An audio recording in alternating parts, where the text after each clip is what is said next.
Hello, Twin Flames. I hope you're all doing well. I hope that you've been making it through these potent transitional energies as of late, especially if you saw my recent video covering the waxing crescent moon and got activated from it, allowing you to sort of jump and tune into this portal and wave we're riding together as a first wave collective while receiving great benefits, and even get the chance to tune in and understand the ongoing but now completely ending, if you can feel it, spiritual warfare project between light and dark, good versus evil, that the Nazis, Jesuits, and reptilians, overtaking our entire world, formally anyway, set up for us to participate in and dominate starting 2 centuries ago, I'm being told it was.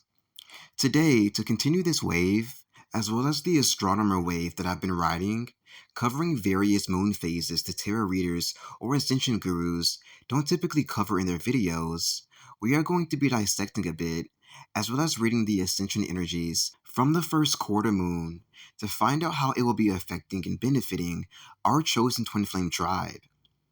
As always, however, because I am brand spanking new at this form of astrology, in terms of reading the Ascension energies, for the more subtle moon phases you could call them, I took to the internet to read up on what Google has to say about the first quarter moon, which is due to take place on the 9th, just tomorrow that is, of this November, while using my intuition to figure out if anything it says is inaccurate.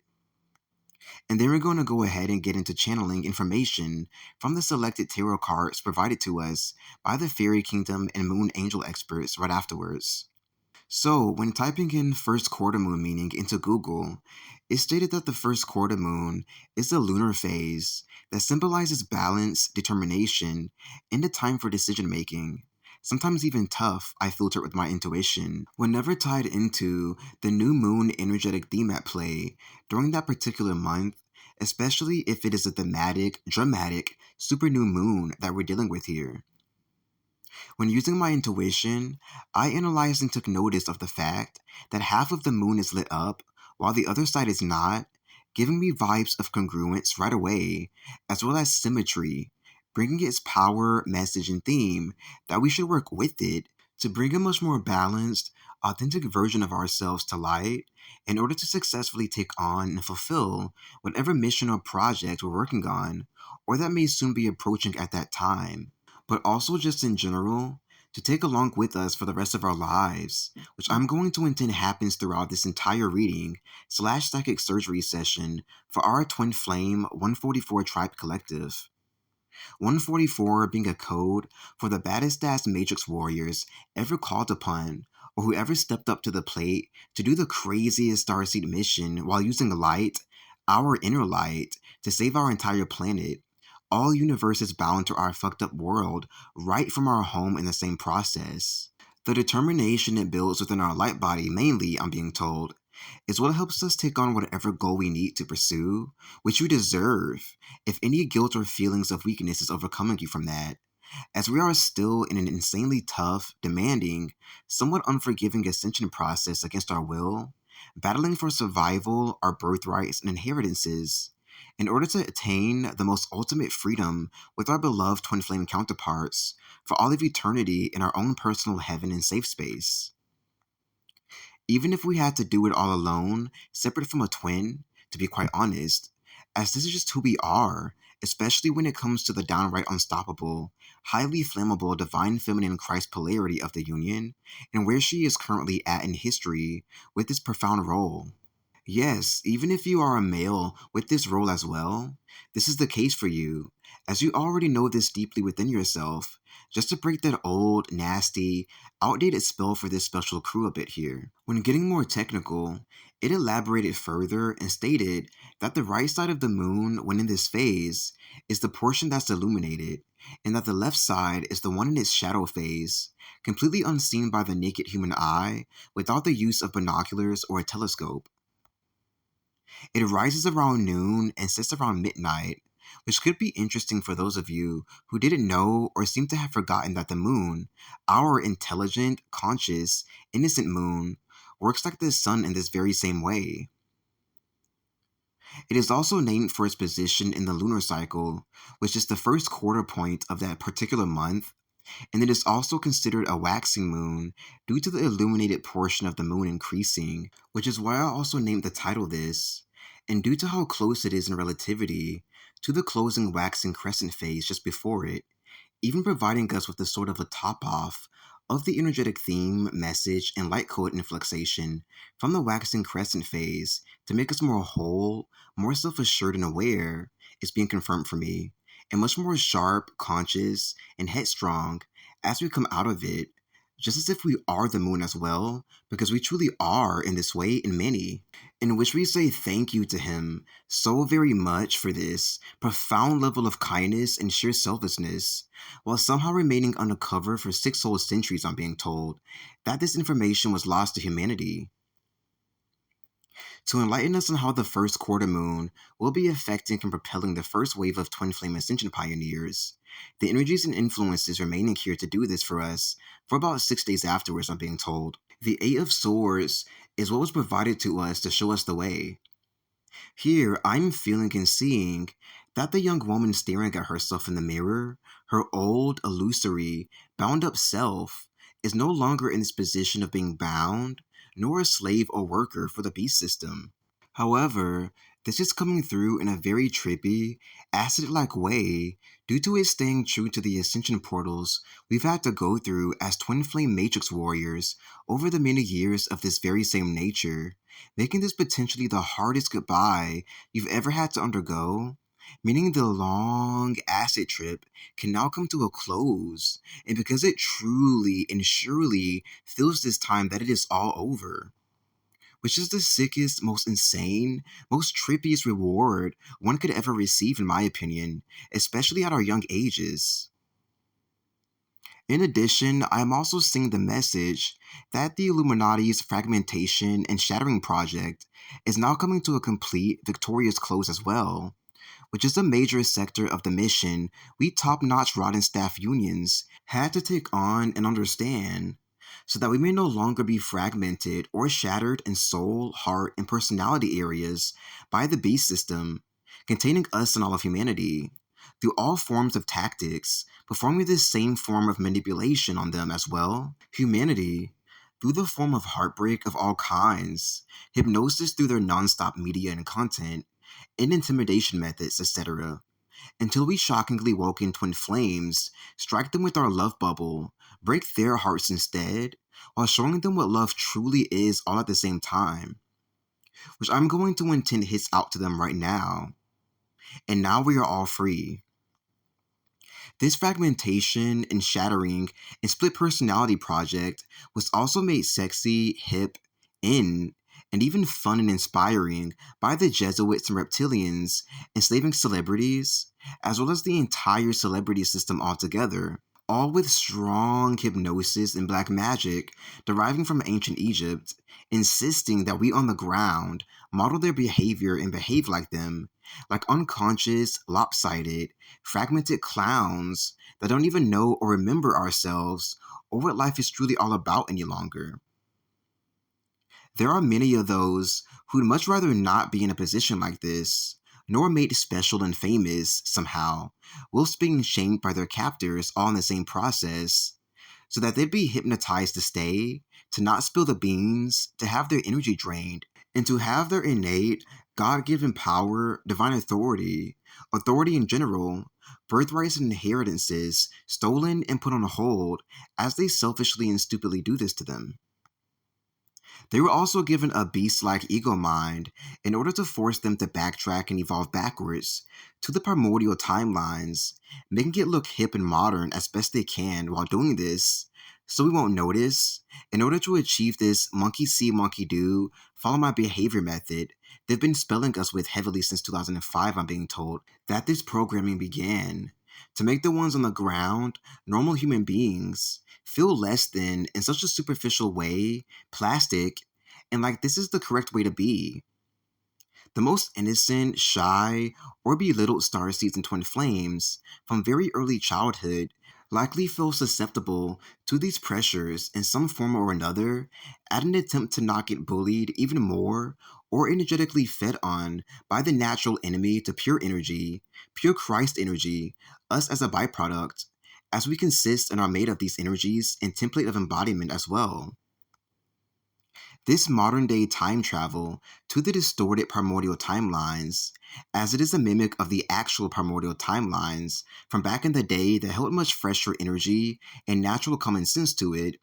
was also put into and coded into place within our matrix system at an attempt to prevent the 5D New Earth, Middle Earth, Golden Age of Aquarius Paradise timeline from commencing and successfully being shifted into since back in 2010, I'm being told, it officially initialized, in which we are going to destroy once more together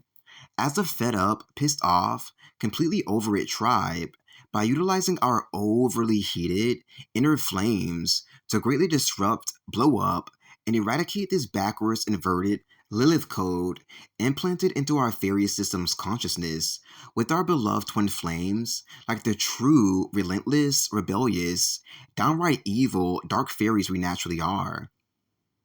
Now things have been put even more into place, and the 5D Paradise timeline can commence. And lastly, we have the Queen of Swords here to bring us the boost of energy and insights we need to further our journey as more whole, conscious, self-sufficient, self-loving beings. From her, I'm feeling major fairy victory energies, which is being conveyed by the very sharp, pointy tone her strand of hair above her forehead is making, which is because of the heavy abuse and prejudice thrown true life human fairy hybrids way throughout their lifetime just for being extremely pure, unique, cool, intriguing, artistic, passionate, understanding, communicative, honest, humble, and downright talented, meaning that the former beast system and its willing, hating disciples are actually telling us that we shouldn't even exist and should preferably die, get raped, or even flat out kill ourselves for so daring to reside here in this way in our own homes, having the brightest perspectives and going after our dreams. I'm feeling that the tiniest, sharpest fairy judgment and punishment wants to be sent this godforsaken, anti-fairy tribe's way right now, through the etheric realm, from the smallest place within ourselves, straight from you and your twin's depthful, endless heart and soul, in order to strike them with the reflection of their pettiness, set them officially straight, and to mark our territory and say we were here. It's just been one and done, setting us even more free as a result of our standing up for ourselves. The way she looks to the distance feels like she just made this same attack maneuver without even having to look at the enemy, nor pay any mind to them as she did this, which is just like a royal, dark, light, and conscious human fairy with integrity and very high standards to do. The sword she holds in her hand actually feels like it belongs to the anti-fairy, anti-life, anti-Christ tribe working day and night to keep us separate from our inner selves in our true twin flames, along with the sensation of them stabbing themselves accidentally, ever so deeply, due to their true lack of experience in comparison to ours, and for not fully understanding the kind of game they've been playing with us. What beautiful deaths we've just been showered with, in terms of the blood that they shed washing all over us in the etheric realm, to transmute us into higher, more sanctified versions of ourselves, and set us free even more. Lastly, I'm feeling major freedom and victory for the abused, neglected, abandoned, forgotten, tried and tested divine feminine Christ polarities of the union here, especially coming from the mature, lacy shoes she wears on her feet, which is marking the hugest milestone within not just the fight women, men here in this case as well, with strong divine feminine components to themselves, had to make to survive the Hunger Games twin flame ascension process over these past 12 years, but within our entire universe and all universes' history, where she was oppressed, suppressed, harmed, and greatly mistreated for no good reason whatsoever, making this victory the most emotional, rewarding, heart-striking, pivotal victory ever to reach mankind thus far, I would surely say. This allows for little boys to play freely without being judged as well, in order to remind you of the key areas of life that were affected by this curse, and to show you just how the eradication, crucifixion, belittling, and tempering of the divine feminine and feminine essence in general affected important aspects of humanity, and the brightest kids, whom have to turn into adults one day, lives.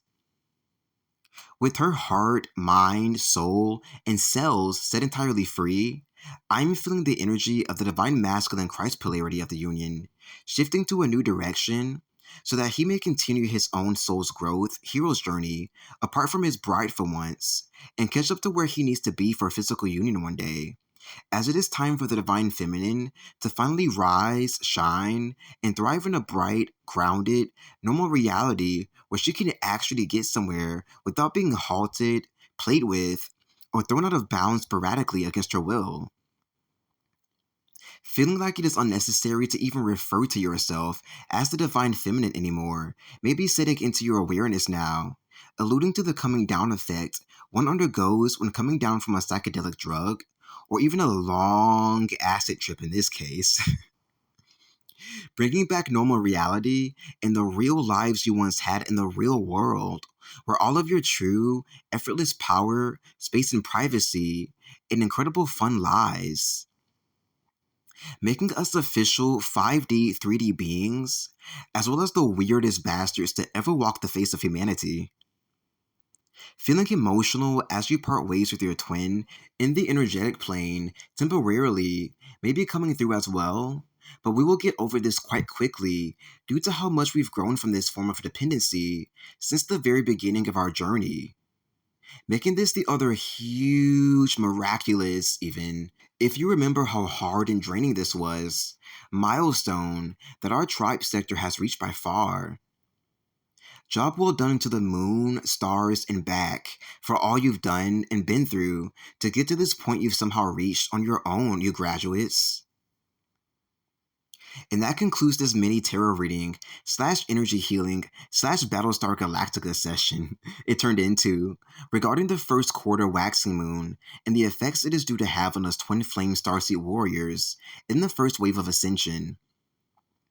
This one was surprisingly geared towards working together as a team with your twin flame equal as one, rather than being the typical love reading you've heard me or other readers perform, and I feel it was supposed to be that way. So we may have no choice but to put our perceived differences aside for once, bridge the illusory gaps holding us back from each other, realize how mature we've gotten throughout this whole rigorous process, then part ways with each other with dignity and style once it is done. So, job well done once more if you were successfully able to do this throughout the video, and pat yourselves on the back for being the profound, otherworldly beings that you can't help but being, sometimes without even fully understanding who you are in this mysterious, heavenly way.